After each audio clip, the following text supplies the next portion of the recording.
जो सबसे ज्यादा अभी बेचैन है वो है इजराइल। नेतन्याहू कह रहे हैं कि या तो तुम हमला करो या मुझे इजाजत दो। तो अभी ये तय नहीं है कि अगर ये 6 राउंड, ये तो तय है कि 6 राउंड की अगर वार्ता फेल हुई तो फिर 7th राउंड नहीं आएगा। इसके बाद सिर्फ युद्ध होगा, सिर्फ और सिर्फ युद्ध।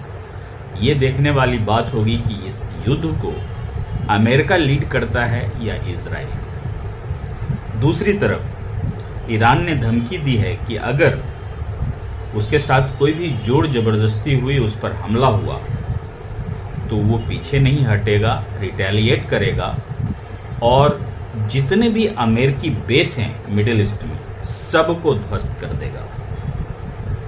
हम आपको बता दें कि अभी पिछले साल ही जो युद्ध चल रहे थे इजराइल और हमास के बीच, तो एक बार ईरान ने कई सौ ड्रोन और दर्जनों मिसाइल से हमला किया था।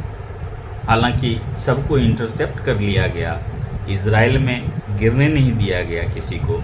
अमेरिका और इजराइल का जो आयरन डोम है उसने उसे सबको रोक लिया। उसके बाद इजराइल ने भी हमला किया ईरान पे, लेकिन ईरान ने फिर रिटेलिएट नहीं किया। हम आपको बता दें कि एक बहुत बड़े आर्मी के जो ऑफिसर थे उनको ड्रोन हमले में मार गिराया था अमेरिका ने। उसके बाद गुस्साए ईरान ने उसका बदला लिया था और इराक में जो बेस थे अमेरिका के, उस पे कई मिसाइल्स दागे थे और कई सैनिकों को नुकसान भी अमेरिकी सैनिकों को इससे हुआ था। तो ईरान के पास अभी इतनी मिसाइलें हैं कि वो आसपास जितने भी बेस हैं अमेरिका के, उस पर वो हमला कर सकता है।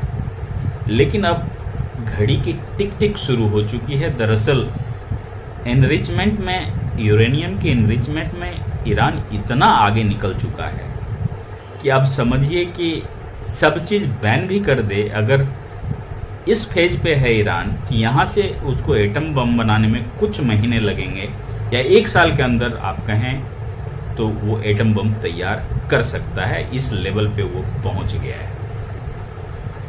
तो इसलिए ये टॉक काफ़ी अहम है। वो टॉक थर्सडे को होता है या संडे होता है, ये देखने वाली बात होगी। लेकिन इतना तो तय है कि युद्ध इस बार ये